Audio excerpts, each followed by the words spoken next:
যোৱা 6 মাহত কংগ্ৰেছ দলে যিদৰে অসমৰ চুকে কোণে বুটৰ পৰা জিলা পৰ্যায়লৈকে নিজৰ সংগঠন সবল কৰিছে, আমাৰ কথাখিনি ৰাইজৰ ওচৰত লৈ যাবলৈ সক্ষম হৈছে আৰু বিভিন্ন ধৰণৰ ঘাত প্ৰতিঘাত নিয়চি ভয় ভাবুকি নিয়চি সাহসেৰে এই ভদ্ৰ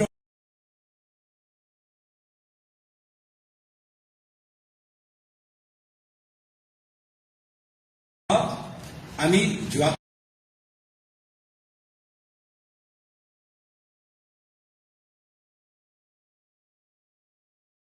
কালি প্ৰদ্যুৎ বৰদলৈ ডাঙৰীয়া কোৱাৰ দৰে তেওঁৰ ওচৰত এই SIT ৰিপৰ্ট আজিৰ পৰা 6 মাহ আগতে জমা হ'ল। নিশ্চয় তেওঁ পৃষ্ঠাৰে পৃষ্ঠাৰে পঢ়িছে, অধ্যয়ন কৰিলে আৰু সেই সময় যিখিনি কথা ক'লে যে 10 ছেপ্টেম্বৰত গোটেইখিনি কথা ভাবি কৰিম, নিজৰ কথাৰ পৰা পিছুৱাই দিলে। কিয়? তেওঁ নিজে অধ্যয়ন কৰিলে আৰু দেখিলে যে যি অভিযোগ ট্ৰেইনিং ISI পাকিস্তানী এজেণ্ট যিমানবোৰ যে অভিযোগ তেওঁ ইমান দিনৰ পৰা উত্থাপন কৰি আছে, এটাও প্ৰমাণ তেওঁ SIT ৰিপৰ্টৰ ভিতৰত নিজে দেখা নাপালে, যাৰ ফলত প্ৰায় 6 মাহ অসমৰ ৰাইজৰ পৰা এই SIT ৰিপৰ্ট তেওঁ লুকাই ৰাখিলে। 6 মাহ যদি কথাটো ইমানেই গুৰুত্বপূৰ্ণ, যদি কথাটো ৰাষ্ট্ৰীয় সুৰক্ষালৈ সম্পৰ্ক আছে, তেতিয়াহ'লে 6 মাহ কিয় ৰখিব লাগে?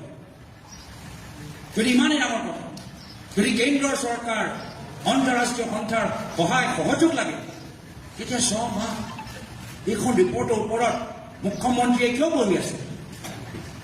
এই প্ৰশ্ন যোৱাকালি এগৰাকী সাংবাদিকজনে সুধিলে আৰু তাৰ উত্তৰত মুখ্যমন্ত্ৰীয়ে কি ক'লে যে জুবিনদাৰ মৃত্যুৰ বাবে আমি এইখন ৰিপৰ্ট আমি মুকলি কৰিব নোৱাৰিম। তাতে সন্মুখতে আপোনালোকক মিছা কথা ক'লে, সন্মুখৰ পৰা তেওঁ গোটেই মিছলীয়া কথাবোৰ ধৰা পৰা আমি সকলোৱে কিয় যিহেতু ৰিপৰ্ট মুকলি কৰা তিথি আছিল 10 ছেপ্টেম্বৰ আৰু জুবিনদাৰ মৃত্যু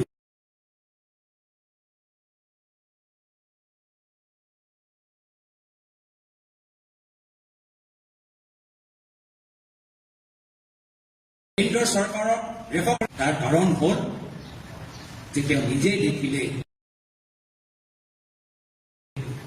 যে এটাও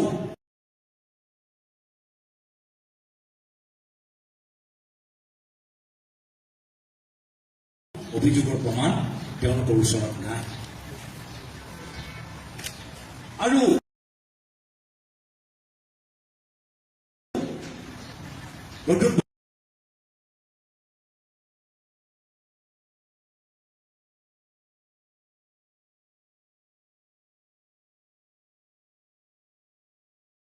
ডাঙৰীয়া কোৱাৰ দৰে তেওঁ ভাবিছিল যে মই একদম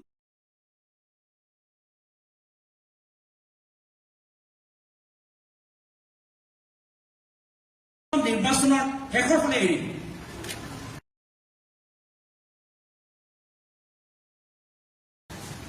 যি তিথি নিজৰ মনত ভাবি থৈছে তাতকৈ আগত এই প্ৰেছ কনফাৰেন্স কৰিবলৈ বাধ্য হ'ল। কিয়? বহুত ডাঙৰ 40,000 বিঘাৰ মাটি আজি তাৰ তুলনাত চাওক, এজন পৰিয়ালৰ বাবে 12,000 বিঘা মাটি তেওঁলোকৰ ওচৰত থকা আৰু কিমান ডাঙৰ কথা হ'ব পাৰে, আৰু কিমান ডাঙৰ কথা হ'ব পাৰে। আৰু এইখিনিয়ে যে সম্পূৰ্ণ কথা আমি নাজানো, পৰৱৰ্তী দিনত আমি আৰু হিমন্ত বিশ্ব শৰ্মা, কোন হয় হিমন্ত বিশ্ব শৰ্মা ৱেবছাইটৰ পৰা বহুতখিনি তথ্য আমি লাভ কৰিম। কিন্তু ইতিমধ্যে আমি যে যোৱা 3-4 দিন সময় পৰিৱৰ্তনৰ যাত্ৰা আমি সম্পূৰ্ণ কৰিলোঁ, তাৰ ভিতৰতে গুৱাহাটী, কামৰূপ, যদি নগাঁও যদি আমি য'ত য'ত গ'লোঁ তাৰে যদি আমি তথ্যবোৰ ওলাওঁ, ইতিমধ্যে কংগ্ৰেছ দলে মুখ্যমন্ত্ৰীৰ পৰিয়ালৰ দখলত থকা 4,000 বিঘা মাটি আমি ইতিমধ্যে ওলাবলৈ সক্ষম হৈছোঁ। 4,000 বিঘা। এইখিনি কথা যে আমি কৈ আছোঁ, এইখিনি কথা দল পেলাবলৈ ৰাইজৰ মনৰ পৰা আঁতৰাবলৈ বাধ্য হ'ল মুখ্যমন্ত্ৰী নিজৰ সংবাদমেল বা SIT ৰিপৰ্ট, যি ৰিপৰ্ট তেওঁ 6 মাহ গোপন ৰাখিলে, শেষত গৈ বাধ্য হ'ল মুকলি কৰিবলৈ। আৰু মই ভালে পালোঁ। মই এই ছুপাৰ ফ্লপ চিনেমাৰ মুকলি হোৱাটো ভালে পালোঁ। মইতো বহুত দিনৰ পৰা বাট চাইছোঁ। আৰু ইতিমধ্যে ৰকিবুল হুছেইন ডাঙৰীয়াই ক'লে যে কিয় আমি কোৰ্ট কেছ দিয়া নাই। মুখ্যমন্ত্ৰী বাৰম্বাৰ কয় যদি সাহস আছে এটা কোৰ্ট কেছ দিয়ক। আমি কিয় কোৰ্ট কেছ দিয়া নাই? যে ৰকিবুল হুছেইন ডাঙৰীয়া কোৱাৰ দৰে আমি কোৰ্টে যদি ষ্টে দি দিয়ে, কোৰ্টে যদি বাধা দি দিয়ে, কোৰ্টে যদি SITৰ ওপৰত কিবা ৰিষ্ট্ৰিকশ্যন দি দিয়ে, তেতিয়া তেওঁলোকে ক'ব যে আমি এই গুৰুত্বপূৰ্ণ ৰাষ্ট্ৰীয় সুৰক্ষা তদন্তৰ ওপৰত কংগ্ৰেছ দলে সহায় কৰিবলৈ বিচৰা নাই, সমৰ্থন কৰিবলৈ বিচৰা নাই, কিবা এটা লুকাই আছে, তেনেকে ক'লে। আৰু সেইকাৰণে আমি প্ৰথম দিনৰ পৰাই কৈছোঁ যে SITক আমি কোনো ধৰণে আইনীভাৱে আমি বাধা নিদিওঁ। যি তদন্ত কৰিব লাগে তদন্ত কৰক। আমি SIT ৰিপৰ্টটো মুকলি হোৱাটো বিচাৰো। কিয়? যিহেতু আমাক এই হেডলাইনটো লাগিছে, আমাক এই হেডলাইনটো লাগিছিল। এই শব্দ ভেলকিবাজি, এই শব্দ যে আজি ৰাইজৰ মাজত প্ৰচলিত হৈছে, এই ফলাফলৰ বাবে আমি কোনো ধৰণৰ আইনী সহায় আমি লোৱাটো বিচাৰো। এয়া হ'ল আমাৰ পলিটিকেল ছাকচেছ। আমি কোৱা নাই। জনসাধাৰণৰ মাজত অখিল গগৈয়ে কয় বেহাৰবাৰী আউটপোষ্ট, দুটা কি ক'লে আপুনি? হুঁচৰি কাহিনী। মই ক'লো ছুপাৰ ফ্লপ আৰু বিভিন্ন মাধ্যমৰ মাজত আলোচনা ভেলকিবাজি। এয়া হ'ল আমাৰ ছাকচেছ। আৰু সেইকাৰণে মই ভাল পালোঁ যে মুখ্যমন্ত্ৰী আমাৰ জালত ভৰি দিলে, SIT ৰিপৰ্ট মুকলি কৰিলে, প্ৰায় 2.5 ঘণ্টা তেওঁ দীঘলীয়া কথাবোৰ ক'লে, এটাও প্ৰমাণ তেওঁ দিব নোৱাৰে। আপোনালোকে সাংবাদিকৰ প্ৰশ্নবোৰ শুনিব। মই ভাল পালোঁ। যোৱাকালি যিবোৰ সাংবাদিকসকলে তাত উপস্থিত আছিল, কিছুমানৰ মই প্ৰশ্ন শুনিলোঁ। তেওঁলোকৰ প্ৰশ্নৰ পৰা আমি বুজি পাওঁ যে তেওঁলোকে কনভিন্স হোৱা নাই। ইমান দীঘলীয়া সংবাদমেল পাতি মুখ্যমন্ত্ৰী দিল্লীৰ পৰা মাতি আনি সাংবাদিকসকলকো তেওঁ কনভিন্স কৰিব নোৱাৰিলে। এইকাৰণে এই সংবাদমেলে কি মুকলি কৰিলে? এই সংবাদমেলে মুকলি কৰিলে যে মুখ্যমন্ত্ৰী যে নিজকে খুব ডাঙৰ চাণক্য যে ভাবে, তেওঁ কোনো ধৰণৰ চাণক্য নহয়, যথেষ্ট দুৰ্বল। তেওঁ দুৰ্বলতা প্ৰকাশ কৰে। কেনেধৰণৰ দুৰ্বলতা? তথ্যৰ দুৰ্বলতা। কেতিয়াবা কয় 15 দিনৰ বাবে গ'লো, আকৌ যোৱাকালি ক'লে 10 দিনৰ বাবে। কেতিয়াবা ক'লে যে সাংসদ হিচাপে গ'লো, চৰকাৰৰ অনুমতি নল'লো, এতিয়া যোৱাকালি ক'লে যে সাংসদ হৈ যোৱাৰ আগত গ'লো। কেতিয়াবা ক'লে কোনোৱে গম নাপায়, ভাৰত চৰকাৰ গমেই নাপায়। আৰু নিজে ক'লে যে ভাৰত পাকিস্তান যে সীমা, য'ত ভাৰতৰ ফালে আমাৰ চৰকাৰী বিষয়াবোৰ থাকে, আমাৰ বৰ্ডাৰ, আমাৰ কাষ্টমছৰ অফিচাৰবোৰ থাকে, তেওঁলোকক পাছপৰ্ট দেখাই সেই বৰ্ডাৰৰ পৰা মই ক্ৰছ কৰিলোঁ। কোনটো বৰ্ডাৰ? ঠিক বৰ্ডাৰৰ ভিতৰত আমাৰ ভাৰতৰ আমাৰ অফিচাৰবোৰ থাকে। তেওঁ কি দেখালে? তেওঁ নিজৰ সাহসৰ দুৰ্বলতা দেখালে। ইমান তললৈ গ'ল যে মোৰ 5 বছৰীয়া 9 বছৰীয়া ল'ৰা ছোৱালী যি ডিটেইলছ আমি মুকলি কৰিব নোৱাৰোঁ, ৰাজহুৱা কৰিব নোৱাৰোঁ, এইখিনি তেওঁলোকে যোৱাকালি সংবাদ মাধ্যমত মুকলি কৰিল। মই বাৰম্বাৰ কৈছোঁ আৰু মই মুখ্যমন্ত্ৰীক সকীয়াই দিবলৈ বিচাৰিছোঁ, আপোনাৰো ল'ৰা ছোৱালীৰ কথা আমি জানো। আৰু সেইখিনি কথা মই ক'বলৈ বিচৰা নাই। সমগ্ৰ গুৱাহাটীৰ মানুহৰ মাজত আপোনালোকৰ ল'ৰা ছোৱালীৰ কি কেনেকৈ কি হৈছে কি হোৱা নাই সকলোৱে জানে। মোক বাধ্য নকৰাব, আইনীভাৱে আজি এই JJ Act, juvenile justice actor যে ছেকশ্যন 74ৰ কথা ৰকিবুল হুছেইন ডাঙৰীয়াই উল্লেখ কৰিলে, তাৰ ওপৰত নিশ্চয় আমি আইনীভাৱে কি কৰিব পাৰোঁ আমি আমাৰ দিল্লী লিগাল চেলৰ লগত আলোচনা কৰোঁ। কিন্তু আমি পুনৰবাৰ অসমৰ জনসাধাৰণে দেখা পালোঁ কিয় হিমন্ত বিশ্ব শৰ্মা ডাঙৰীয়া অসমৰ মুখ্যমন্ত্ৰীৰ গাদীৰ ওপৰত বহা এজন উপযুক্ত ব্যক্তি নহয়, তেওঁ যোগ্য নহয় অসমৰ মুখ্যমন্ত্ৰীৰ চকীৰ ওপৰত বহা। যি চকীৰ ওপৰত লোকপ্ৰিয় গোপীনাথ বৰদলৈদেৱ বহিছিল, যি চকীৰ ওপৰত প্ৰয়াত শৰৎ সিংহদেৱ বহিছিল, যি চকীৰ ওপৰত প্ৰয়াত বিমলা প্ৰসাদ চলিহাদেৱ বহিছিল, যি চকীৰ ওপৰত প্ৰয়াত হিতেশ্বৰ শইকীয়াদেৱ বহিছিল, যি চকীৰ ওপৰত প্ৰয়াত তৰুণ গগৈদেৱে বহিছিল, এই চকী অলংকৃত কৰা যোগ্য ব্যক্তি হিমন্ত বিশ্ব শৰ্মা ডাঙৰীয়া নহয়, তেওঁ দেখাই দিলে।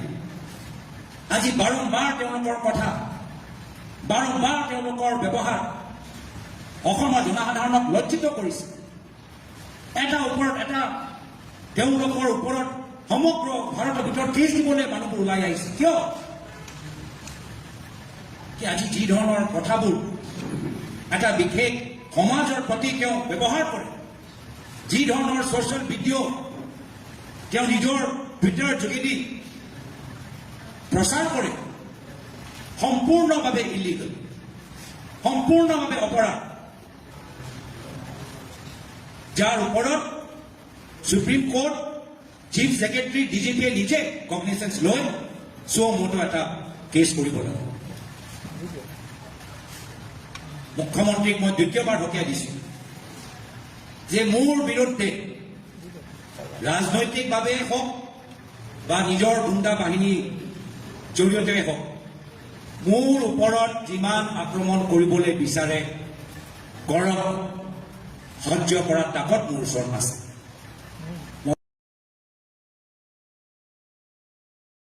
প্ৰয়াত তৰুণ গগৈদেৱৰ পুত্ৰ লাচিতৰ বংশ হিমন্ত বিশ্ব শৰ্মাৰ ৰাজনৈতিক অৰাজনৈতিক গুণ্ডা বাহিনীৰ আক্ৰমণ পৰা মই ভয় নকৰোঁ। কিন্তু যদি আমাৰ কংগ্ৰেছ দলৰ কৰ্মীৰ ওপৰত আক্ৰমণ কৰা যায়, যদি আমাৰ অসমৰ ভাৰতীয় নাগৰিকৰ ওপৰত আক্ৰমণ কৰা যায়, যদি আপোনালোকে মানুহৰ মাজত হিংসা সৃষ্টি কৰা এনেকুৱা ধৰণৰ কিছু কথাবোৰ কয়, এনেকুৱা কিছুমান ছ'চিয়েল মিডিয়াৰ যোগেদি ভিডিঅ' আপোনালোকে যদি প্ৰচাৰ কৰে, তেতিয়া শেষৰ লোকে মই আপোনাৰ পিছে পিছে মই থাকিম, মই এৰি নিদিওঁ, মই এৰি নিদিওঁ। সেইকাৰণে মোৰ ওপৰত কি কৰিব লাগে কৰক।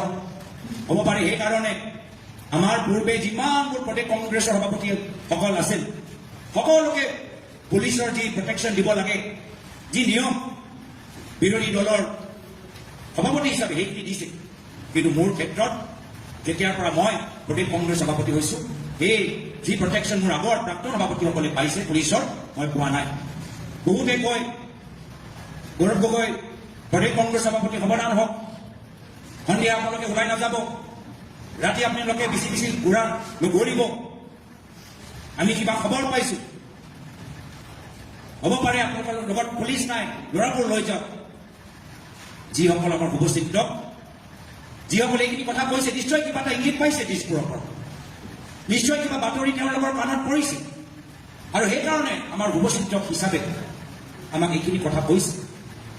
আৰু হ'ব পাৰে পৰিস্থিতি মুখ্যমন্ত্ৰীয়ে অসমৰ ভিতৰত সৃষ্টি কৰিবলৈ চেষ্টা কৰিছে, কিন্তু আমি ভয় নকৰোঁ, আমি আগবাঢ়ি যাম, আমি অসমৰ ৰাইজৰ স্বাৰ্থত আমি আগবাঢ়ি যাম। আজি এই সংবাদমেল আমি মুখ্যমন্ত্ৰীক প্ৰতিক্ৰিয়া দিবলৈ দিয়া নাই, অসমৰ জনসাধাৰণক সন্মান কৰি তেওঁলোকৰ মাজতে কোনো ধৰণৰ বিভ্ৰান্তি নহয়, এই বিভ্ৰান্তি আঁতৰাবলৈ আমি এই সংবাদমেল পাতিছোঁ। সাংবাদিকসকলৰ যে মনত যে প্ৰশ্ন আছে, নিশ্চয় সেই প্ৰশ্নৰ উত্তৰ দিয়া আমাৰ কৰ্তব্য। তাৰ বাবে আমি আজি এই সংবাদমেলটো পাতিছোঁ। এই সংবাদমেল মুখ্যমন্ত্ৰীৰ প্ৰতিক্ৰিয়া নহয়, এই সংবাদমেল অসমৰ সংবাদ জগতক সন্মান কৰি, অসমৰ জনসাধাৰণক সন্মান কৰি এই সংবাদমেল আমি পাতিছোঁ। কিয়? আমাৰ ৰাজনীতি হিমন্ত বিশ্ব শৰ্মা ডাঙৰীয়াৰ পৰা পৃথক। মই ৰাজনীতিত নিজৰ পৰিবাৰৰ নামত ৰিজৰ্ট চেনেল খুলিবলৈ মই সোমোৱা নাই। তেওঁ নিজৰ পৰিবাৰে নিজৰ চাকৰি কৰি আছে, নিজৰ দেশখন এৰি আজি ভাৰতৰ ভিতৰত আজি আমাৰ ঘৰখন চলাই আছে আৰু তেওঁ স্বাধীনতা আছে আৰু তেওঁ মোৰ ল'ৰা ছোৱালীক মাত আৰু তেখেতে মোৰ ল'ৰা ছোৱালীক ডাঙৰ কৰিছে এজন ৰাজনীতিবিদ হিচাপে আমি সকলোৱে নিজৰ নিজৰ পৰিয়ালৰ পৰা আঁতৰত থাকোঁ মই নিজে সৰু কালত মোৰ নিজৰ দেউতাক মই দেখাই নাই বেছিভাগ মোৰ দেউতা অসমৰ ৰাইজৰ মাজত আছে কেতিয়াবা প্ৰদেশ কংগ্ৰেছ সভাপতি হিচাপে কেতিয়াবা এগৰাকী সাংসদ হিচাপে মোক ডাঙৰ কৰিলে মোৰ মায়ে আৰু মাৰ বাবে আজি মই ইমান ডাঙৰ আজি মই ক'বলৈ আৰু আপোনালোকৰ সন্মুখত আহিছোঁ একেৰাহে মোৰ পৰিবাৰে মোৰ ল'ৰা ছোৱালীক ডাঙৰ কৰিছে মই যি সময়ত মোৰ ল'ৰা ছোৱালী 18 বছৰ নাপায় তেখেতৰ দায়িত্ব তেখেতৰ জীৱনৰ লৈ নিৰ্ণয় মই তেওঁলোকৰ মাতৃৰ ওপৰত এৰি দিছোঁ আৰু যেতিয়া 18 বছৰ তেওঁলোকে অতিক্ৰম কৰিব তেতিয়া তেওঁলোকে স্বাধীন মনেৰে তেওঁলোকে সিদ্ধান্ত ল'ব যি এটা উদ্দেশ্য এতিয়া মই জানো যে হিমন্ত বিশ্ব শৰ্মা ডাঙৰীয়া তেওঁ নিজৰ ভাগিনকি ভাৰতীয় নাগৰিকতা এৰিলে নেকি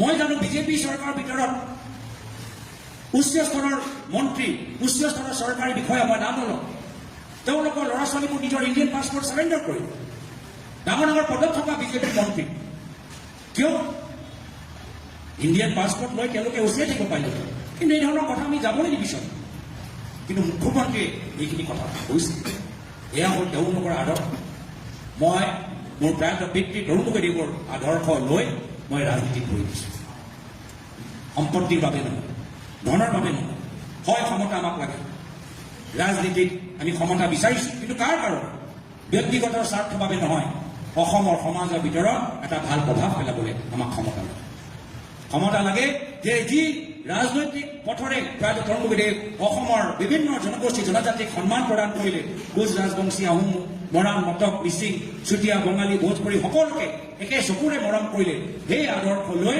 তেখেতৰ অনুপস্থিতিত আমি সেই বাতাবৰণ আমি সৃষ্টি কৰিবলৈ বিচাৰোঁ মই অলপ দিন আগতে তেজপুৰ ইউনিভাৰ্চিটিৰ পৰা আহিলোঁ আৰু মোক মনত পৰে বহুত বছৰ আগতে যেতিয়া তেজপুৰ ইউনিভাৰ্চিটিলৈ মই গৈছিলোঁ এজন ছাত্ৰই মোক সুধিছিলে যে আপুনি ৰাজনীতিত কিয় ভৰি দিলে সাংসদ হোৱা মনৰ কামনা কিয় এই প্ৰশ্নৰ উত্তৰ দিলোঁ মই ৰাজনীতিত ভৰি দিছোঁ এজন সাংসদ হ'বলৈ বিচাৰোঁ তাৰ পিছত 3টা মূল কাৰণ প্ৰথম কাৰণ যে সদনৰ ভিতৰত মই নিজৰ দেশৰ বাবে মই মাত মাতিবলৈ বিচাৰোঁ দ্বিতীয় কাৰণ সদনৰ ভিতৰত মই মোৰ অসমৰ আইৰ বাবে মই মাত মাতিবলৈ বিচাৰোঁ তৃতীয় কাৰণ মই যি সমষ্টিৰ পৰা ৰাইজৰ আশীৰ্বাদ লৈ আহিছোঁ সেই সমষ্টিৰ ৰাইজৰ হৈ মই মাত মাতিবলৈ বিচাৰোঁ আৰু সেইকাৰণে মই ৰাজনীতিত ভৰি দিছোঁ আৰু ৰাজনীতিত ভৰি দিয়াৰ লগে লগে মোৰ এটা কথা সদায় মোৰ ঘৰত মোৰ মায়ে মোক কয় কি তোমাৰ দেউতাই বহুত কষ্ট কৰি অসমৰ জনসাধাৰণৰ মাজত এটা সুনাম সৃষ্টি কৰিছে তুমি ৰাজনীতি ক'ব বিভিন্ন ধৰণৰ বেয়া বেয়া কথাও বেয়া বেয়া মুখ্যমন্ত্ৰীৰ পুত্ৰ হিচাপে সদায় কেমেৰা চকু তোমাৰ ওপৰত থাকিব তুমি কেতিয়াও এনেকুৱা এটা কাম নকৰিবা যাৰ বাবে তোমাৰ পিতৃ লজ্জিত হ'ব পাৰে যাৰ বাবে তোমাৰ পিতৃৰ সুনাম সেই সুনাম ওপৰত দাগ লাগিব পাৰে এটাও সিদ্ধান্ত মই না আগতে না পৰৱৰ্তী দিনত ল'ম যাৰ বাবে মোৰ প্ৰয়াত পিতৃ তৰুণ গগৈদেৱৰ সুনাম আৰু সেইকাৰণে আমি অসমৰ জনসাধাৰণৰ ওপৰত আমি বিচাৰ কৰিবলৈ আমি ক্ষমতাটো এৰি দিছোঁ অসমৰ জনসাধাৰণে ভালদৰে জানে কোন সঁচা কোন মিছা অসমৰ জনসাধাৰণে ভালদৰে জানে কোন দুৰ্নীতিগ্ৰস্ত কোন নিকা অসমৰ জনসাধাৰণে ৰাইজৰ আদালতত আগন্তুক বিধানসভা নিৰ্বাচনত ৰাইজে সিদ্ধান্ত ল'ব যে হিমন্ত বিশ্ব শৰ্মাৰ ৰাজনীতিয়ে ৰাইজে আৰু 5 বছৰ চাবলৈ বিচাৰে নে আমাৰ সকল যিসকলে আমি প্ৰায়ত তৰুণ গগৈদেৱ প্ৰায়ত হিতেশ্বৰ শইকীয়াদেৱৰ আদৰ্শৰ পৰা নিজৰ ৰাজনৈতিক যাত্ৰা আৰম্ভ কৰিছোঁ আৰু তেওঁলোকৰ আদৰ্শ তেওঁলোকৰ এই আধৰুৱা সপোন আমি বাস্তৱ কৰিবলৈ বিচাৰোঁ এই প্ৰায়ত হিতেশ্বৰ শইকীয়া প্ৰায়ত তৰুণ গগৈদেৱৰ ৰাজনীতি বিচাৰে ৰাইজে বিচাৰ কৰিব এইখিনি কথা মই আৰম্ভণি ক'লোঁ নিশ্চয় আমাৰ সাংবাদিকসকলৰ ওচৰত কিছু প্ৰশ্ন আছে বীৰব্ৰত বৰা ডাঙৰীয়া আপুনি এজন এজনকৈ আপুনি নিজে যাৰ যাৰ নাম ল'ব তেখেতৰ প্ৰশ্নটো আমি শুনিম আশা কৰোঁ সকলোৱে প্ৰশ্ন কৰিব পাৰিব এজন ব্যক্তিয়ে যে বাৰম্বাৰ প্ৰশ্ন 5বাৰ প্ৰশ্ন বাকীকেইজনে যে কৰিব নোৱাৰে তেনেকুৱা পৰিস্থিতি যে নহয়, তাৰ বাবে আমি বেলেগত বৰাৰ ওপৰত এই দিছোঁ। আৰু কিছুমান কথা আমি অপেনিং ৰিমাৰ্কছত ক'লোঁ, কিছুমান 6টো আমি মাৰিলোৱে, কিছুমান 6 এতিয়া কুৱেশ্যন আনচাৰ কাৰণে আমি এৰি থৈ গৈছোঁ।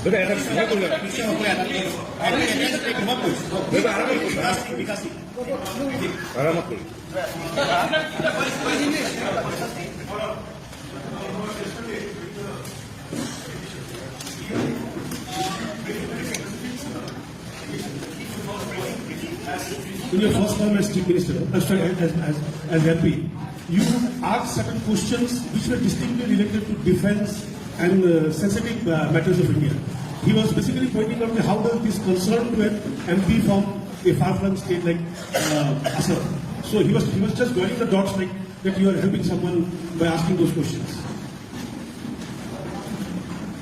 मैं इसका जवाब हिंदी में दे देता हूँ। कल मुख्यमंत्री हिमंत बिश्व शर्मा के 2.5 घंटे के संवाद मेल में उन्होंने एक भी ऐसा प्रमाण नहीं दे पाए जो ये साबित कर सकता है कि मैं किसी दूसरे देश का एजेंट हूं। उन्होंने गोल मोल करके बातों को बताया। सबसे पहले ये एसआईटी रिपोर्ट उनके पास 6 महीने पहले ही था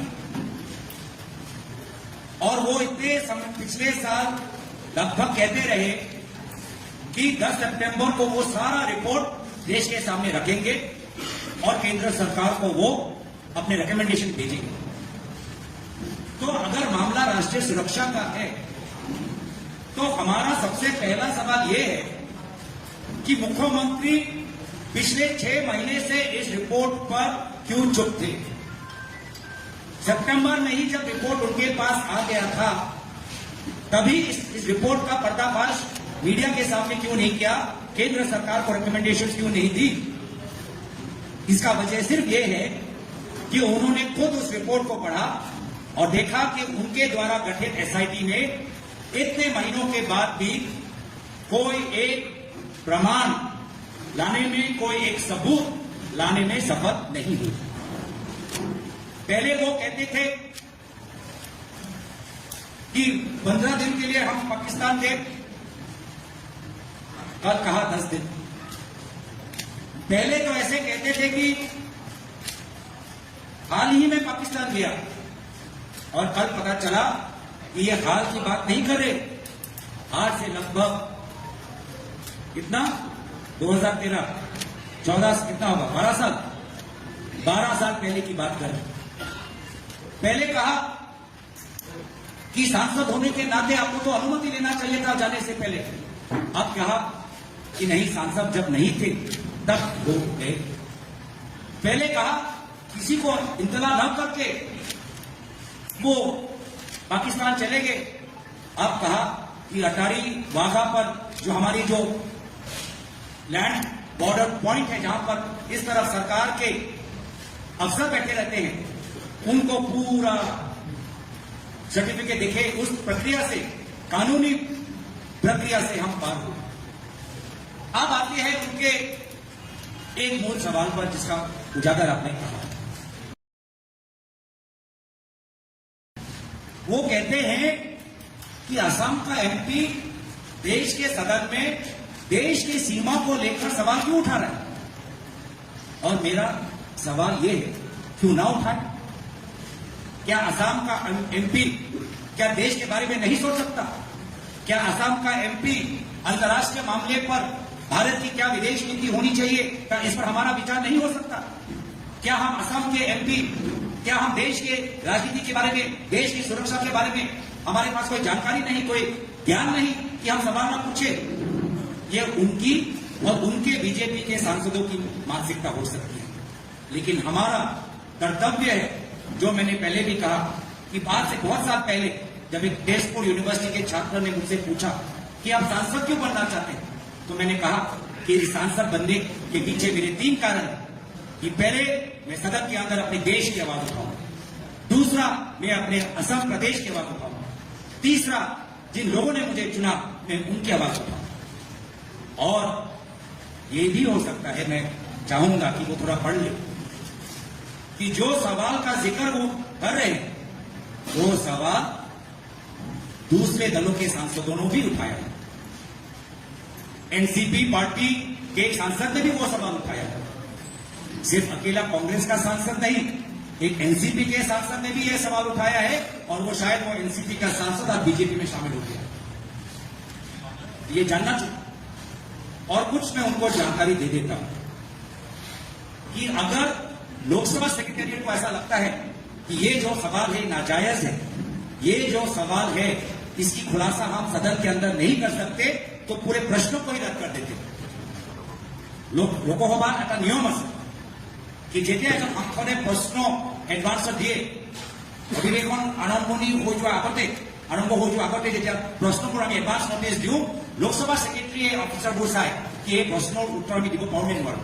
আৰু যদি কিবা কাৰণত এই প্ৰশ্নৰ উত্তৰ ৰাজ্যৰ দেশৰ সুৰক্ষাৰ ক্ষেত্ৰত আমাক সন্দেহত পেলাব পাৰে, তেতিয়া লোকসভা সেক্ৰেটাৰীয়ে নিজে ডিচাইড কৰে কি এইটো প্ৰশ্ন আমি কেনচেল কৰিছোঁ, বিদ্ৰোহ কৰিছোঁ। কিয় আজি আপুনি বাতৰিত দেখা পোৱা নাই? প্ৰধানমন্ত্ৰীৰ কাৰ্যালয়ৰ পৰা কি নিৰ্দেশ গৈছে যে কোনো ধৰণৰ প্ৰশ্ন PMKৰ ওপৰত সুধিব নোৱাৰে। কৈছে নাই? কৈছে। আৰু সেইকাৰণে যদিহে আমি এই প্ৰশ্ন সুধিছোঁ, যদিহে চৰকাৰৰ পৰা সেই প্ৰশ্নৰ উত্তৰ আহিছে, তাৰ মানে কেন্দ্ৰৰ চৰকাৰ আৰু লোকসভা সেক্ৰেটাৰীয়ে নিজে সিদ্ধান্ত লৈছে এই যে প্ৰশ্ন শুদ্ধ প্ৰশ্ন, ইয়াৰ উত্তৰ দিব। যদি ইমানে এই প্ৰশ্ন দেশৰ সুৰক্ষা লৈ সম্পৰ্ক আছে, তেতিয়াহ'লে কেন্দ্ৰীয় চৰকাৰে উত্তৰ কিয় দিব? तो ये कारण है मुख्यमंत्री भावे जो अहोम राज्य को न जाने, मुख्यमंत्री समझते हैं कि असम के लोगों को सदन की प्रक्रिया, सदन के नियमों के बारे में कुछ नहीं पता, कि असम के सांसद देश के बारे में सवाल न उठाए, ये उनकी व्यक्तिगत मानसिक सोच है। लेकिन आज हमारे असम के लोग, असम की बात हो या अंतर्राष्ट्रीय बात हो, सब पर अपनी विचार सदन में अंदर रखने का पूरा अधिकार उनका है और उनके अधिकार का हमने समर्थन करता है। Mr. Gogoi, yesterday the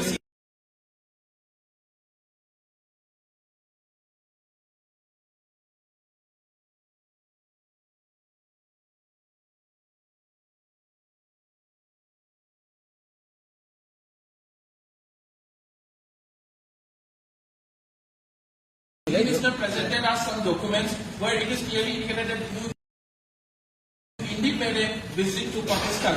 Can you kindly give us a detailed account of the motive behind your visit and where were you in those 10 days in Pakistan?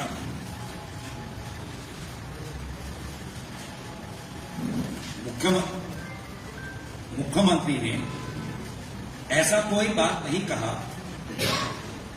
केंद्र सरकार को भी पता है, क्योंकि 2014 में जब मैं सांसद बना तो जो हमारा पासपोर्ट है, जिस पासपोर्ट में हमने बॉर्डर जो क्रॉस किया है उस पे स्टैंप है, पाकिस्तान के होम डिपार्टमेंट का स्टैंप है, वो पासपोर्ट हमने केंद्र सरकार मोदी सरकार को जमा कर दिया और मोदी सरकार से हमने नया डिप्लोमेटिक पासपोर्ट ले लिया। तो मोदी सरकार को 2014 में ही पता है कि फलाना ये सांसद है, ये उनका व्यक्तिगत पासपोर्ट हमारे पास है, इस तारीख को वो उधर गए, इस तारीख को वो इधर आए, ये तो उनके पास वो जानकारी भी है। हमने भी ये बात कहा, तो इसमें कौन सी बात नहीं है। हाँ, जहां पर बात आती है कि हम किस कारण से गए, वो भी मैंने पहले बताया हुआ है, कोई नई बात नहीं है कि मेरी पत्नी 2012 में एक साल वो एक अंतर्राष्ट्रीय प्रोग्राम के अनुसार वो पाकिस्तान में थी। एक साल वो उसने वहां पर एक अंतर्राष्ट्रीय क्लाइमेट चेंज के प्रोग्राम पर काम किया। उसके बाद उसी प्रोग्राम, जिस प्रोग्राम का फंडिंग ब्रिटिश सरकार करता है, जिस प्रोग्राम का फंडिंग नेदरलैंड्स की सरकार करती है, जो प्रोग्राम दुनिया के विभिन्न प्रांतों में चल रहा है, साउथ अमेरिका में चल रहा है, अफ्रीका में चल रहा है, आसिया में चल रहा है, उसी प्रोग्राम के तहत वो एक साल पाकिस्तान में थी। उसके बाद वो भारत में आई और इस प्रोग्राम में काम कर रही थी, तो उसको काम से जाना पड़ा।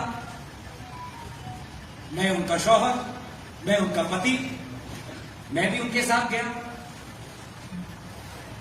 वहां जाकर हमने उनका जीवन कैसे था, जीवन कैसे कटाया, कहां वो रहती थी, कैसा उसका जीवन था, कैसे एक व्यक्ति जो विदेश की है आसिया में आके पाकिस्तान जैसे देश में कैसे अकेले रही, उससे सीखा।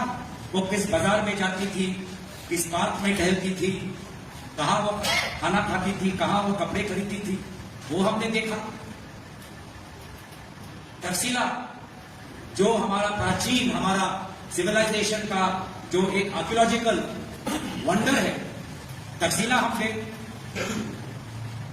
और इसीलिए कर मुख्यमंत्री ने पूछा कि हाँ, पहले तो वीजा था लाहौर जाने का, उसके बाद हमने चेंज किया कि हमको तकसीला देखना था। इस्लामाबाद में इसका दफ्तर है ऑफिस का, तो उनके साथ हमें जाना पड़ा। तो ये बातें मैं इसलिए कह रहा हूं क्योंकि मुझे मुख्यमंत्री का जवाब नहीं देना। ये बातें मैं इसलिए कह रहा हूं ताकि मैं अपने असम के लोगों को और आप जैसे मीडिया असम के और बाहर के जो हमारे विभिन्न कोने से हमारे पत्रकार हैं, आपके सवालों का उत्तर दें। আমিতো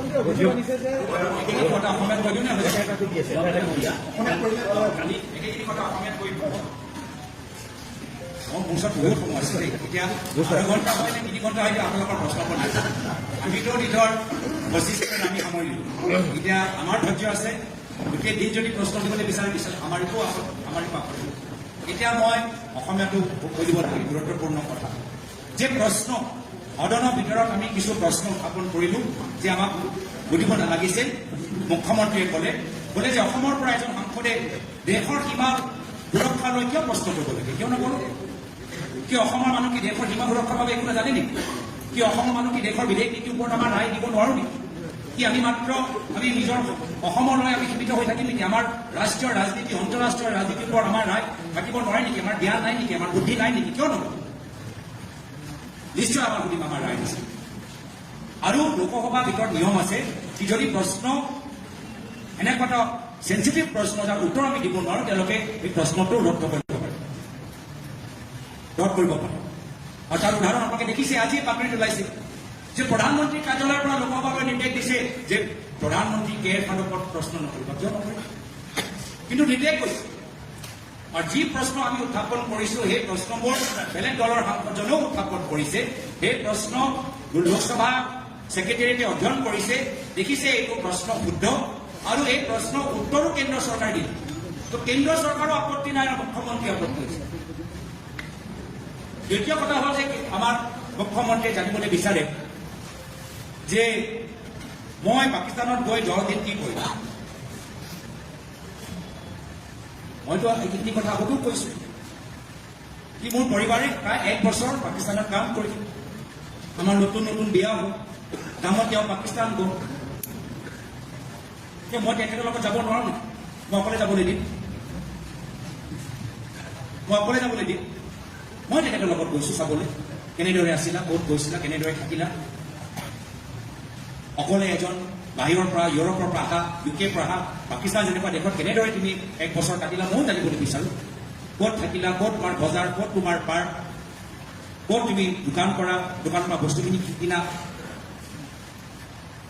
আৰু হয় আমি আগতে লাহোৰলৈ গ'লো, পিছত গৈ মোৰ মন কৰিলে তকচিলা যাবলৈ। তকচিলা আমাৰ ভাৰতীয় চিভিলাইজেশ্যনৰ আমাৰ আটাইতকৈ প্ৰাচীন এটা ঠাই, আৰ্কিঅলজিকেল ঠাই।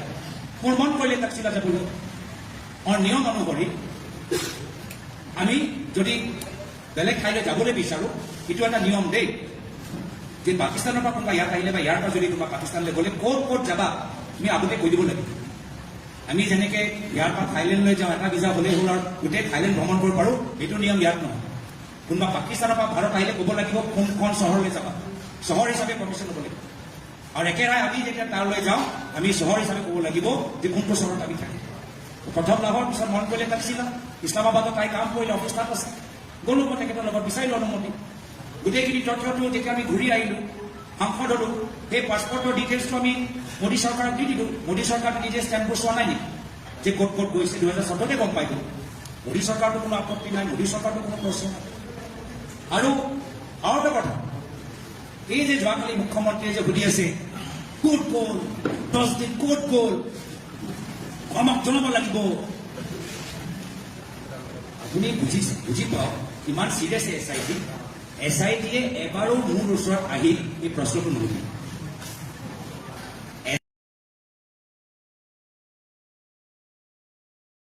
SIT-য়ে মুখ্যমন্ত্ৰীৰ মূল প্ৰশ্ন, বিজেপি দলৰ মূল প্ৰশ্ন, ক'ত গ'ল এই 10 দিন ক'ত গ'ল, SIT-য়ে মোৰ ওচৰত আহি এই প্ৰশ্নটো নুসুধিলে। মইতো জবাব দিবলৈ ৰেডি আছো। এই প্ৰশ্নটো SIT মোৰ ওচৰত আহি নুসুধিলে কিয়? ये जो 10 दिन कहां के क्या किया, किससे मिले, ये एक बार भी मुख्यमंत्री का ऐसा ही हमारे पास आके हमसे वो सवाल क्यों नहीं पूछा? क्योंकि आज जो मैंने ये बात ऐसे कहा, जो सिनेमा है तो सिनेमा का एंटी क्लाइमैक्स नहीं हो जाएगा। एक बार वो जोड़ी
गुरुत्वपूर्ण प्रश्न ऐसा के सामने ये फोटो बहुत डाঙৰ বিখ্যাত দৰগাৰ সন্মুখত এই ফটো এজন ডাঙৰ বিখ্যাত মৌলানা লগত হিমন্ত বিশ্ব শৰ্মা ডাঙৰীয়া ফটো।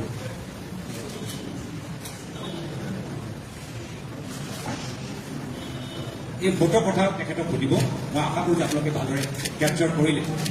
এইখনে কোন দিন মুখ্যমন্ত্ৰী হিন্দু, কোন দিন মুখ্যমন্ত্ৰী মুছলিম, কোন দিন মুখ্যমন্ত্ৰী হিমন্ত বিশ্ব শৰ্মা নাস্তিক, কোনে ক'ব নোৱাৰে।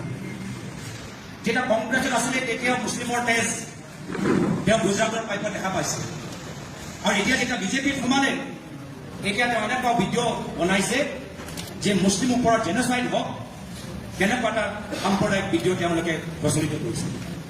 কাইলৈ গৈ নিজৰ ৰাজনৈতিক সুৰক্ষাৰ বাবে কাইলৈ গৈ তেওঁ খ্ৰীষ্টিয়ান হৈ যায় নে শিখ হৈ যায় নে আকৌ মুছলিম নিজে হৈ যায়, ক'ব নোৱাৰে।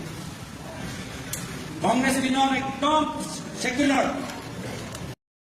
টুপিও পিন্ধিব, আজি মোৰ টুপি লৈ বহুত ফটো ওলাইছে, মই দেখিছোঁ সামাজিক মাধ্যমত অলপ হিমন্ত বিশ্ব শৰ্মা ডাঙৰীয়াও টুপি পিন্ধা ফটোবোৰ প্ৰচাৰ কৰকচোন। কোনদিনা তেওঁ হিন্দু, কোনদিনা তেওঁ মুছলিম, আকৌ হিন্দু হয় আকৌ গৰু চিনি টকা পইচাও লয়। কি হিন্দু? যদি বাস্তৱ হিন্দু নেতা আজি ৰাতিৰ ভিতৰত গৰু চিণ্ডিকেট বন্ধ কৰক, মই চেলেঞ্জ কৰিছোঁ। নোৱাৰিব, কিয়? ঘনিষ্ঠ মন্ত্ৰীৰ পৰা পইচা ল'ব লাগে, গৰু চিণ্ডিকেট কৰা মানুহক টিকেট দিব লাগে। কি হিন্দু, কি ধৰ্ম, কথা এতিয়া পিছত দিয়া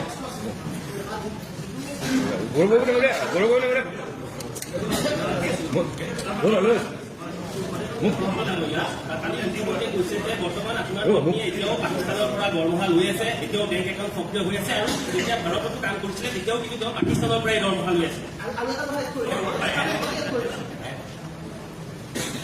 সময়ৰ ভিতৰতো বিকাশ হ'ব, হয়তো আছে।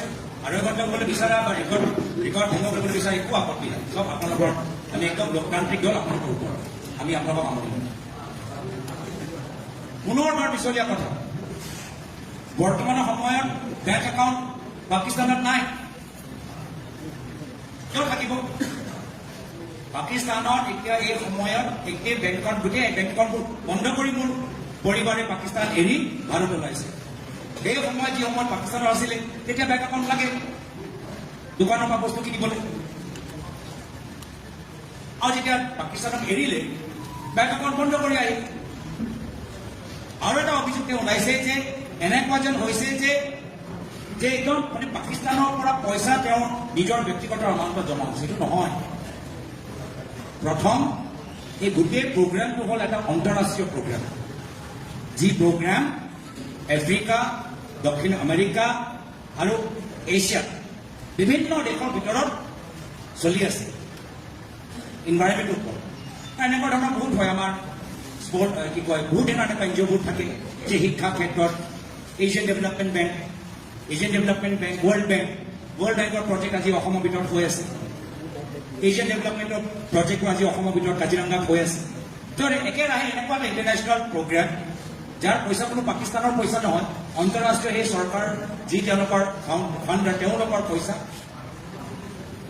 এই পইচাটো ভাৰত পাকিস্তানৰ দুটা এনজিঅ'ৰ মাজত চুক্তি যি সময়ত মোৰ পৰিবাৰ পাকিস্তানৰ এনজিঅ'ত আছিলে তেতিয়া সেই আন্তঃৰাষ্ট্ৰীয় পইচা তেখেতৰ সেই এনজিঅ'ৰ পাকিস্তান এনজিঅ'ৰ পৰা তেখেতৰ একাউণ্টত সোমাইছিল যেতিয়া তেওঁ ভাৰতৰ এনজিঅ' এমপ্লয়ী হ'ল এই পাকিস্তানৰ এনজিঅ'ই ভাৰতৰ এনজিঅ' য'ত তেওঁ চাকৰি কৰিছিল তেওঁলোকক ট্ৰান্সফাৰ কৰিলে আৰু মাত্ৰ এমাহৰ কাৰণে সেই ভাৰতৰ এনজিঅ'ই সেই পইচাটো আন্তঃৰাষ্ট্ৰীয় পইচাটো তেখেতৰ একাউণ্টত জমা কৰিলে কিন্তু তেওঁতো এমপ্লয়ী তেওঁ এটা ভাৰতীয় এনজিঅ'ৰ এমপ্লয়ী এমাহৰ বাবে এই দুটা যেতিয়া শ্বিফটিংটো হ'ল পাকিস্তান এনজিঅ' ইণ্ডিয়া এনজিঅ'ৰ মাজত এনেকুৱা হ'ল আৰু গোটেইখিনিতো আমি আকৌ কওঁ আমাৰ ইলেকশ্যনৰ সময়ত আমি এফিডেভিটবোৰ নিদিওঁ নেকি ভাৰত চৰকাৰৰ ওচৰত আমি স্পাউচৰ এফিডেভিট নিদিওঁ নেকি বেংক ষ্টেটমেণ্টবোৰ নিদিওঁ নেকি এইখিনি কথা 2014-15 কথা এইখিনি বেংক ষ্টেটমেণ্ট কি মোদী চৰকাৰৰ ওচৰত নাই নেকি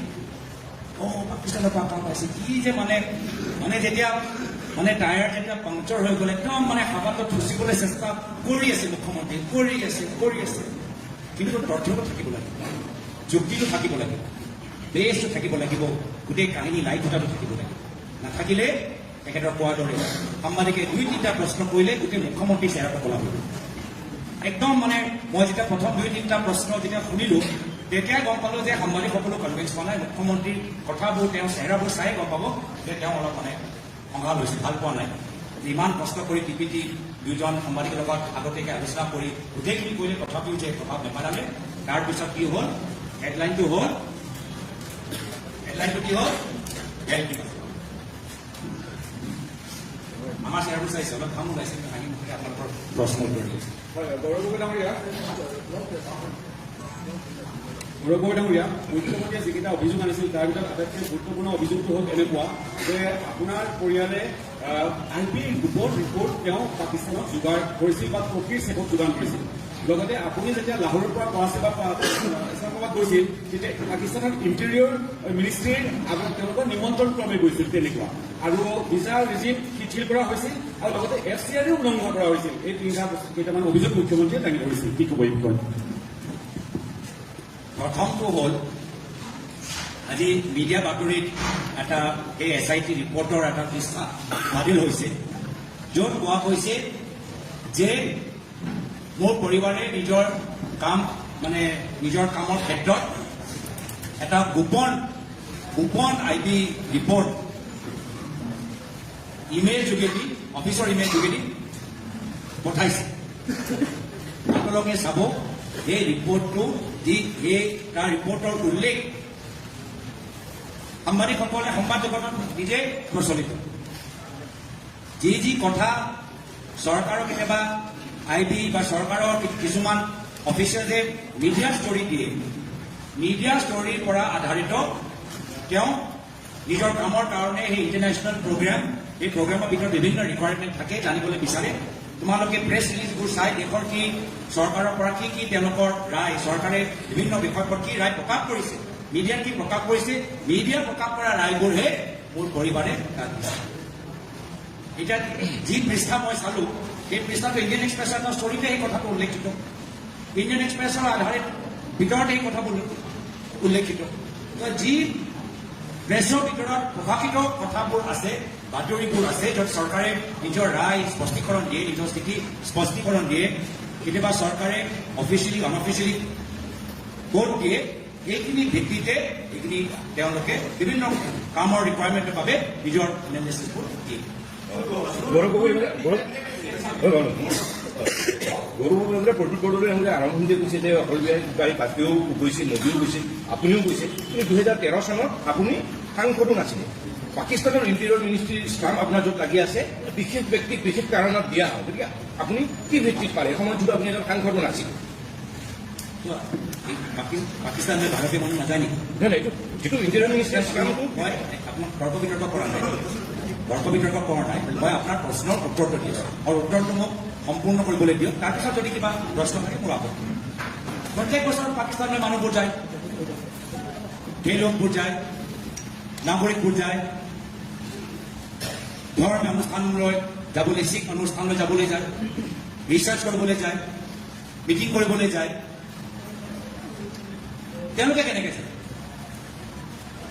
তেওঁলোকে যিদৰে ভাৰতৰ পৰা প্ৰত্যেক বছৰ প্ৰত্যেক মাহ মানুহবোৰে ফ্লাইট যোগেদি যায়, সেই সময়ত 2013-14 চনত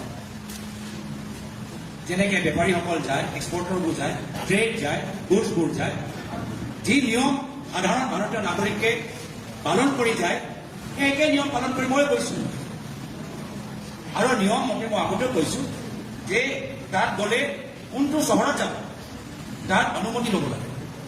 আৰু নিশ্চয় আমাৰ এনেকুৱা এটা নিয়ম যে ইয়াৰ পৰা তাত গ'লে তাৰ পৰা ইয়াত আহিলে হোম ডিপাৰ্টমেণ্টৰ ক্লিয়াৰেন্স লাগিব, হোম ডিপাৰ্টমেণ্টক জনাব লাগিব। হোম ডিপাৰ্টমেণ্টৰ ক্লিয়াৰেন্স নোহোৱাকৈ আমি তাত যাব নোৱাৰোঁ, তাত আমি আহিব নোৱাৰোঁ। এতিয়া আমি অনুমতি বিচাৰিছোঁ, ক্লিয়াৰেন্স বিচাৰিছোঁ, এইটো ইনভিটেশ্যন কেনেকৈ হ'ব? মুখ্যমন্ত্ৰী শব্দবোৰ চাব দেই। মুখ্যমন্ত্ৰীয়ে কৈছে যে মই পাকিস্তানৰ ইণ্টেৰিয়ৰ গৃহ বিভাগৰ নিমন্ত্ৰণত গৈছোঁ। এতিয়া আমি আইনী প্ৰক্ৰিয়াৰ যোগেদি ক্লিয়াৰেন্স নোহোৱাকৈ কোনো নাগৰিক ভাৰতৰ পৰা পাকিস্তান যাব নোৱাৰে। আমি আইনী প্ৰক্ৰিয়া, ভিজা প্ৰক্ৰিয়া পালন কৰি গৈছোঁ। ভিজা প্ৰক্ৰিয়া পালন কৰাটো নিমন্ত্ৰণ হ'ল নেকি? এতিয়া আপোনালোকে যে UK যায়, শ্ৰীলংকা যায়, এই যে ষ্টেম্প যে পায়, এই ষ্টেম্পটো কি নিমন্ত্ৰণ নেকি? এইটো নিমন্ত্ৰণ নহয় ন, এইটো ক্লিয়াৰেন্সে। মই আপোনাক কোনে বেলেগে চবে শুনিছে, চবে শুনিছে। তো ষ্টেম্প, ছিকিউৰিটি ক্লিয়াৰেন্স ষ্টেম্প আৰু নিমন্ত্ৰণৰ মাজত কিমান পাৰ্থক্য? আৰু মুখ্যমন্ত্ৰী নিজে ক'লে যোৱাকালি, চাব দেই, যেতিয়া এই প্ৰেছ কনফাৰেন্স এই পাঠ পাইলে, তেওঁ ক'লে কি ইণ্টেৰিয়ৰ গভৰ্ণমেণ্টৰ ইনভিটেশ্যন, বাট ইনভিটেশ্যন এজ হাউ আই থিংক। তেওঁ নিজে নিজৰ শব্দৰ চয়নলৈ কনফিডেন্স নহয়।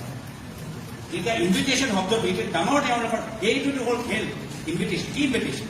তেওঁ নিজে ক'লে কি মোৰ মতে ইনভিটেশ্যন, কিন্তু বাস্তৱ হয় আইনী প্ৰক্ৰিয়া হ'ল যে ক্লিয়াৰেন্স লাগিবই। এইটো আইনী প্ৰক্ৰিয়া। আৰু তাত গৈ মই ক'লোঁ যে আমি কাছিলা যাবলৈ বিচাৰোঁ, তেওঁৰ পৰিবাৰৰ কামৰ লগত গৈছোঁ। মোৰ পৰিবাৰ পাকিস্তানলৈ গৈছে, মই অকলে যাবলৈ দিম নেকি? মই তেখেতৰ লগত নাযাওঁ। নতুন নতুন আমাৰ বিয়া, মই নাযাওঁ নেকি? অক্টোবৰত বিয়া হ'ল, গৈছে জানুৱাৰীত, মই অকলে যাবলৈ দিম নেকি? গৈ আহিলোঁ তেখেতৰ লগত। এইটোৱে তেওঁৰ ধুৰন্ধৰ কাহিনী বনাই দিলে। এইটোৱে ধুৰন্ধৰ হৈ গ'ল। মই নিজৰ নতুন নতুন মানে মোৰ লগত বিয়া হ'ল, পাকিস্তান গৈছে, গৈ আহিলোঁ। এইটোৱে ধুৰন্ধৰ। সেইকাৰণে মুখ্যমন্ত্ৰী মহোদয় অসমৰ ৰাইজক সন্মান কৰক, অভদ্ৰ যুক্তিহীন কথাবোৰ কোৱা বন্ধ কৰক, ৰাইজৰ বিবেকটো সন্মান কৰক। বহুত গুৰুত্বপূৰ্ণ সমস্যা আছে, ছটা জনগোষ্ঠী জনজাতিকৰণৰ সমস্যা আছে, সেইখিনিকে দাবী পূৰণ কৰক। বাগানৰ শ্ৰমিকসকলক ভূমি পট্টা দিয়া আছে, আজিলৈকে কিমান বাগানৰ শ্ৰমিকসকলক ভূমি পট্টা দিলে তাৰ হিচাপ দিয়ক। 12,000 বিঘা মাটি কেনেদৰে আপোনালোকে মালিক হ'ল তাৰ হিচাপ দিয়ক। ল'ৰা ছোৱালীৰ মাজত আজি ড্ৰাগছ কিয় ডাঙৰ এটা সমস্যা হৈছে তাৰ হিচাপ দিয়ক। চৰকাৰী স্কুল বন্ধ কৰি মদৰ দোকান কিয় খুলিছে তাৰ হিচাপ দিয়ক। আজি ৰাজনৈতিক দুৰ্বল হৈ আজি আপোনালোকে এটা বিশেষ সমাজৰ বিৰুদ্ধে হিংসাত্মক কথাবোৰ কৈছে তাৰ হিচাপ দিয়ক। সময় মূল্যৱান, সময় নষ্ট নকৰিব। আৰু ৰাইজে গম পাই গৈছে সময় পৰিৱৰ্তন। আপুনি যিটো ভিছা পাইছে এইটো বিশেষ ভিছা আছিলে, ভিছাটোৰ কথা আহিছে। বিশেষ ভিছা পাইছিলে অথচ আপুনি সাংসদ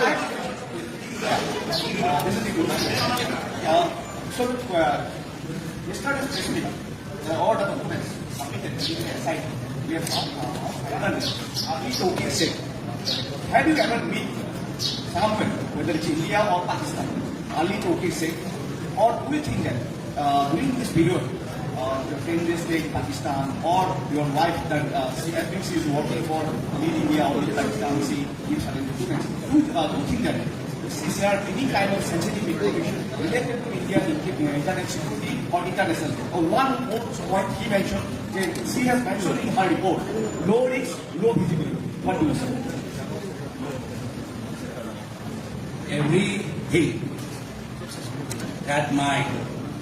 Everything that has been, is in my knowledge, as I've seen in the media, that has been attributed to my wife sharing confidential information.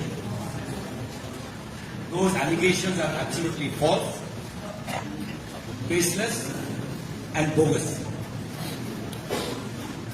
Reports that were attributed to my wife as shared in media only reveal information that has already been circulated in press, and that was the domain of my wife's work, which is to read into public information, to read into articles cited in the media, to present those views which have been cited in the media, those articles which have been cited in the media, to whoever is part of that program. As pertaining to this person, it has also come to my knowledge that this person through this specific program, CDKL, has worked in Gujarat when Narendra Modi ji was the Chief Minister.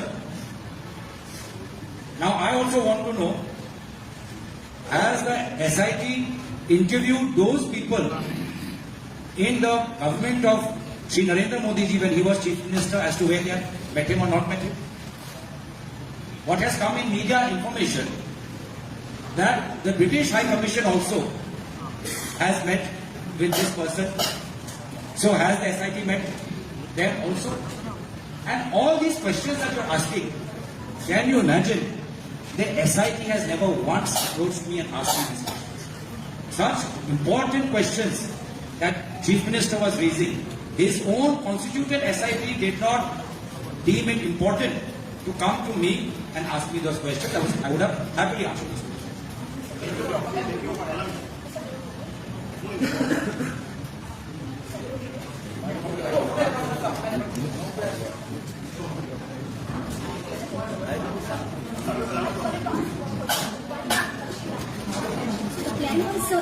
Before you have planned for that Takshila, because for the Indian citizenship, you doesn't need any separate visa if you have the Pakistan visa already valid for.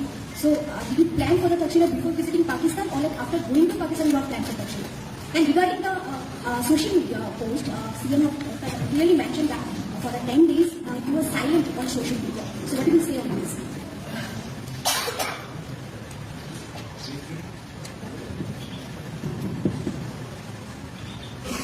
See, as to silent, not silent, I don't know what Chief Minister is talking about silence, not silence, I don't know.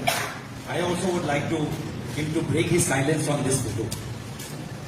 I also would like him to break his silence about who has he met in this photo, when did he meet, and did he have any political discussions with this person. This is part of a larger article, and that article, I'm still getting it translated. It says that the Himanta Biswa Sharma and this person had political discussions with this religious person. Secondly, if I remember correctly, now you're asking me questions of 12 years ago, but you have to mention the cities. You might get a national visa, but you have to inform and get the permission of the city that you're traveling. That's part of the travel application.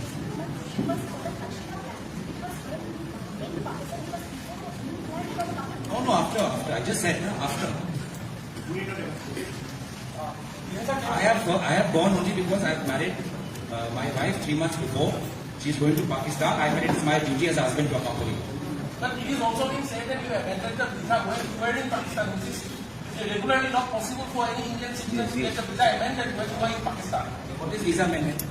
Did you understand? What is visa amendment? When your permission to visit Islamabad and Karachi was approved when you were already in Pakistan, which is basically... I have already explained that when you apply for permission, you mention the city that you will be traveling to. once you are there, if you want to add more destinations, the agreement between both countries is such that you can add those cities within those time period that you are there, but you have to get that clearance. Without clearance, no Pakistani can come and go anywhere. In that time, 2013-14, the regime was such. No Indian can go on one visa and roam around the country, and no Pakistani can come and roam around the country. You have to go, mention the city. If you are there, during the time you are allowed to stay there. If you want to travel, you have to apply for permission. 2013 চনত city কেন নামৰ যিটো সংস্থা সেই সংস্থাটোৱে গুজৰাটত 2013 চনত city কেন নামৰ সংস্থাটোৱে 2013 চনত জলবায়ু পৰিৱৰ্তনৰ ওপৰত কাম কৰিছিলে গুজৰাটত, আৰু সেই সময়ত মুখ্যমন্ত্ৰী হিচাপে নৰেন্দ্ৰ মোদী আছিলে। সেই সময়ত কিবা বিসংগতি পাইছিলে? মই সেইটোৱে জানিবলৈ বিচাৰোঁ যে ৰাষ্ট্ৰীয় সুৰক্ষা লৈ এই গুজৰাটৰ চৰকাৰে কিবা কনফিডেন্সিয়েল ইনফৰমেশ্যন এৰি দিলে নেকি? এইখিনি তথ্যবোৰ হ'ব লাগে। এই গোটেইখিনি যে তদন্ত যে ক'ৰবাত নে ক'ৰবাত মোৰ আৰু আমাৰ ওপৰত যে কেন্দ্ৰীয় কৰিছে, তাৰ মানে এইটো ৰাষ্ট্ৰীয় সুৰক্ষালৈ নহয়। আমাক কেনেদৰে সময় পৰিৱৰ্তন চৰকাৰৰ কেলেংকাৰীৰ পৰা আমাক কেনেকৈ ডিষ্ট্ৰেক্ট হ'ব পাৰে সেয়া লৈ, আৰু ৰাইজৰ মাজত আমাক লৈ তৰুণ গগৈৰ পৰিয়াল লৈ, তৰুণ গগৈ বোৱাৰী লৈ, তৰুণ গগৈ এইবোৰ নাতি নাতি লৈ কেনেদৰে ৰাইজৰ মাজত বিভ্ৰান্তি সৃষ্টি কৰিব পাৰে, সেয়া হ'ল এটা ষড়যন্ত্ৰ। মই ভাবোঁ যি বিশ্বাসঘাতক কাম আমাৰ তৰুণ গগৈদেৱৰ লগত হিমন্ত বিশ্ব শৰ্মা ডাঙৰীয়া কৰিলে, সেই যাত্ৰাটো আজিও অব্যাহত আছে। পাকিস্তানৰ দূতাবাসলে আপুনি কিছু শিক্ষাৰ্থী লৈ গৈছে, সেই বিষয়টো প্ৰশ্ন উত্থাপন কৰিছে যে ইমান এটা দোকানত আছে পাকিস্তানৰ দোকানত কিয় শিক্ষাৰ্থীসকল লগীয়া হৈছিল, সেই বিষয়টো এই পাকিস্তানৰ লগত আমি আমাৰ বিভিন্ন সেই সময়ত বিভিন্ন APC Australia, Singapore, UK, America বিভিন্ন এম্বেচি লৈ আমি এটা অনুষ্ঠান যোগেদি কলেজত পঢ়ি থকা ছাত্ৰ ছাত্ৰীসকল যিসকল UPSC এক্সপিৰিয়েণ্ট, যিসকল বিদেশ নীতিৰ ওপৰত জানিবলৈ বিচাৰে, আমি সেই ব্যৱস্থাটো কৰি দিছোঁ। সেই সময়ত যি সময়ত যেতিয়া প্ৰধানমন্ত্ৰী নৰেন্দ্ৰ মোদী ডাঙৰীয়া, সেই সময়ত প্ৰধানমন্ত্ৰী নৱাজ শ্বৰীফ 2014 চনত নিজৰ শপত গ্ৰহণত মাতিছে, বিয়া খাবলৈ গৈছে। মইতো নিজৰ প্ৰধানমন্ত্ৰী মোদী ডাঙৰীয়া অনুকৰণ কৰি আমিও এই পাকিস্তানৰ এম্বেচেডৰ ওচৰত আমাৰ ল'ৰা ছোৱালী, তাৰ ভিতৰত এগৰাকী সাংবাদিকো আছিলে, হিন্দু প্ৰেছৰ সাংবাদিকগৰাকী, আমি তেখেতক লৈ আমি চৰ্চা কৰিছোঁ আৰু বিভিন্ন প্ৰদেশলৈ গৈছোঁ। পুনৰবাৰ মুখ্যমন্ত্ৰী যে কিমান দুৰ্বল, কিমান হতাশ, যে এনেকুৱা এটা মানে ভিত্তিহীন, যুক্তিহীন, শক্তিহীন কথাৰ ওপৰত গোটেই কাল্পনিক যে এটা ছবি আমাৰ ওপৰত জাপি দিবলৈ বিচাৰিছে, সেইটোৱে তেওঁলোকৰ হতাশা। পৰৱৰ্তী দিনত তেওঁলোকৰ পৰাজয়টো নিশ্চিত, সেইটোৱে প্ৰমাণিত যোৱাকালি কৰিছে। আমি আৰু দুটা প্ৰশ্ন সোধোঁ। আপোনাৰ সংবাদদাতা চলিথকাৰ মাজতে দেখা গৈছে মুখ্যমন্ত্ৰী ডক্টৰ হিমন্ত বিশ্ব শৰ্মাই এটা টুইট কৰিছে যে আপুনি যিটো কথা কৈছে তথ্যবিলাক এই তথ্যবিলাকখন ইছলামাবাদত নহয় ৰাৱলপিণ্ডিহে আছে। তেওঁ নিজেই কৈছে, মুখ্যমন্ত্ৰীয়ে টুইট কৰিছে বিষয়টো লৈ। আপোনাৰ সংবাদদাতাৰ মাজতে কৈছে। মই ভাল পালোঁ মুখ্যমন্ত্ৰী মোৰ সংবাদমেল চাই আছে, ভাল পাইছোঁ।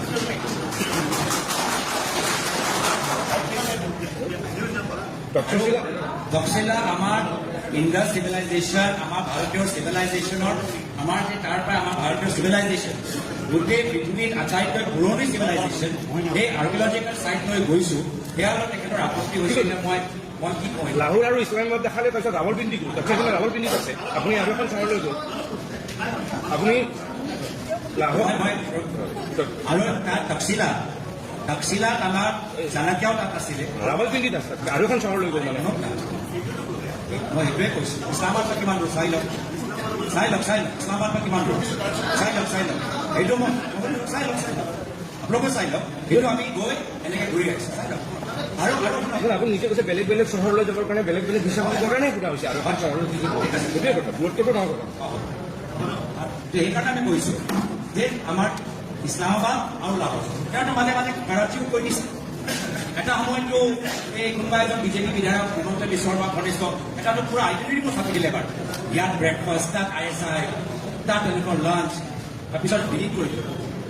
মোৰতো চিন্তা হৈছে সেইগৰাকী বিদেশ মন্ত্ৰীৰ বাবে, যিগৰাকীয়ে গোটেই পৰামৰ্শটো হিমন্ত বিশ্ব শৰ্মা ডাঙৰীয়াক দিছে, মোৰ তাৰ বাবেহে অলপ মোৰ চিন্তা হৈছে। ইমান দিন আৰু মানে তেওঁ সেই মন্ত্ৰী হৈ থাকিব মই নাজানো দেই গোটেই যে কাহিনীটো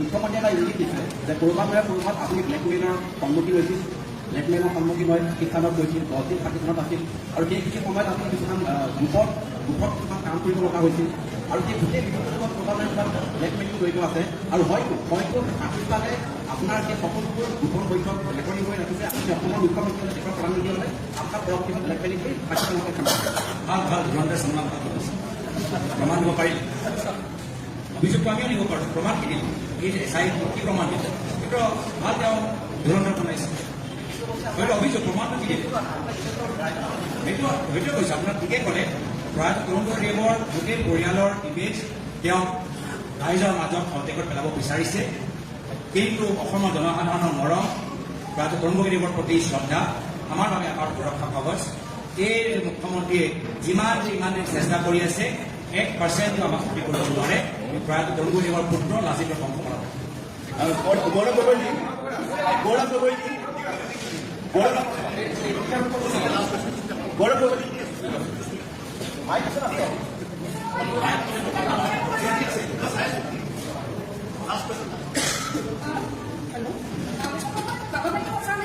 They will be referring the case to the FHA.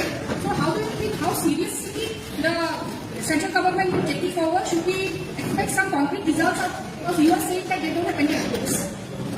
The Chief Minister of Assam had already said in the month of August that come 10 September 2025, he will make the report known to the central government.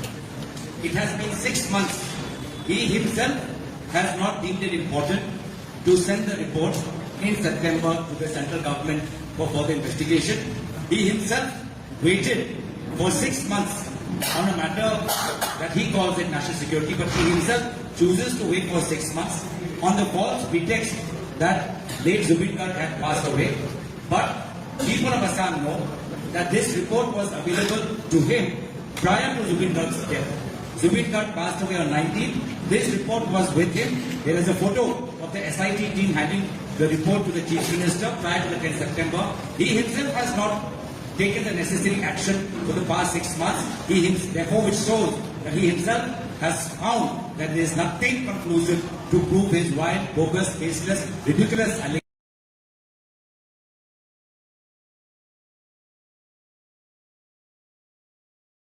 allegations in the SIT report.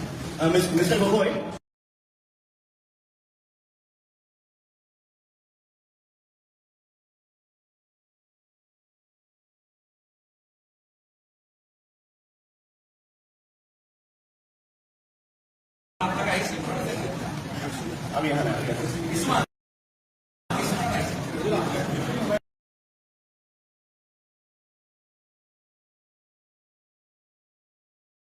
Mr. Gogoi, my question is just you were married in 2013 and you went with your wife to Pakistan.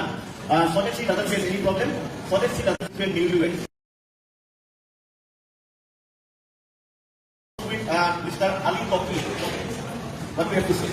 Ali Toki. What is the question? Question is that person you are from talking about. 2011 to 2013.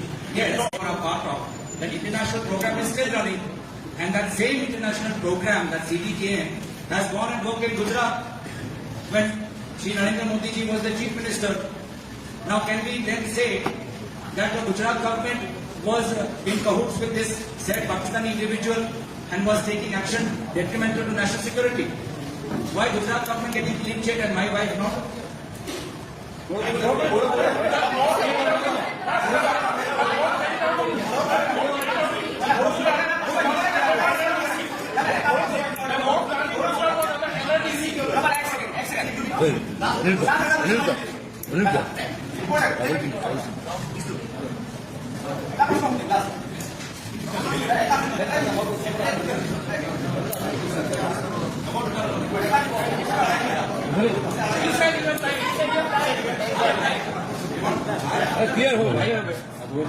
আপোনাৰ পুত্ৰৰ ধৰ্মটোক লৈ পাছপৰ্টত আপোনাৰ পুত্ৰ সন্তানৰ ধৰ্মক লৈ পাছপৰ্টত এটা প্ৰশ্ন উত্থাপন হৈছে আপুনি জনাব নেকি যে আপোনাৰ বৰ্তমান পুত্ৰৰ ধৰ্ম কি উল্লেখ কৰা আছে এই কথাটো খবৰ কৰিছে আপুনি মিডিয়া হিচাপে আপুনি কি মোৰ হৰটেকত পেলাব বিচাৰিছে যে মোৰ নিজৰ মাইনাৰ চিলড্ৰেনক মই তেওঁৰ ব্যক্তিগত কথাবোৰ মুকলি প্ৰশ্ন সোধাটো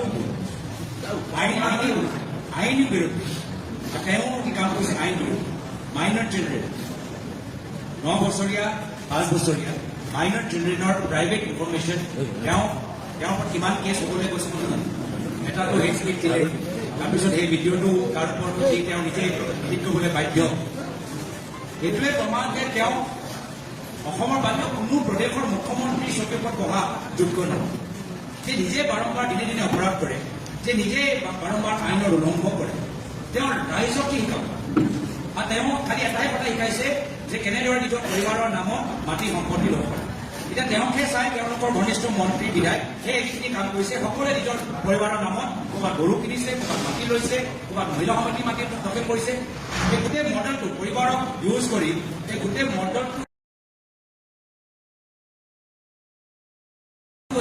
হিমন্ত বিশ্ব শৰ্মা নামৰে গোটেই অসমৰ বিজেপি নেতাৰ মাজত প্ৰচলিত সৌৰভ ডাঙৰীয়া মুখ্যমন্ত্ৰীৰ প্ৰায়খিনি অভিযোগৰ আপুনি উত্তৰ দিছে আৰু মুখ্যমন্ত্ৰীৰ প্ৰায়খিনি অভিযোগৰ আপুনি উত্তৰ দিছে আৰু কথাটো হ'ল আপুনি এই কথাটো উল্লেখ কৰিছে সমাজ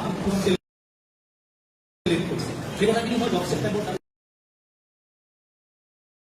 তাৰিখে আপুনি উল্লেখ কৰিছে এতিয়া কথাখিনি হ'ল যিখিনি অভিযোগ আহিছে সেই অভিযোগখিনি লেট হোৱাৰ বাবে তাৰ গ্ৰহণযোগ্যতা নাথাকিব নেকি বা গ্ৰহণযোগ্যতা থাকিব বুলি আপুনি ভাবে নাই ৰাষ্ট্ৰীয় সুৰক্ষাৰ লগত সম্পৰ্ক থকা এদিনো পলম আমি সহ্য নকৰোঁ কিন্তু তেওঁতো 6 মাহ সহ্য কৰিলে তেওঁ ৰাষ্ট্ৰীয় সুৰক্ষা লৈ তেওঁ কিমান চিন্তিত সেইটো তেওঁ 6 মাহৰ পলম সেইটোৱে প্ৰমাণ কৰি দিলে তেওঁ নিজে প্ৰমাণ কৰি দিলে যে ৰাষ্ট্ৰীয় সুৰক্ষা তেওঁৰ বাবে গুৰুত্বপূৰ্ণ বিষয় নহয় নিৰ্বাচনী কিবা এটা ফুলজাৰিহে আমাৰ বাবে আমি ৰাষ্ট্ৰীয় সুৰক্ষা লৈ আমাৰ বাবে মোৰ ফুলজাৰি নহয় কিন্তু একো বাটৰ বিষয় নহয় যে আমি এনেদৰে হ'ব পাৰোঁ তেখেতৰ বাবে হ'ব পাৰোঁ যাৰ বাবে তেওঁ 6 মাহ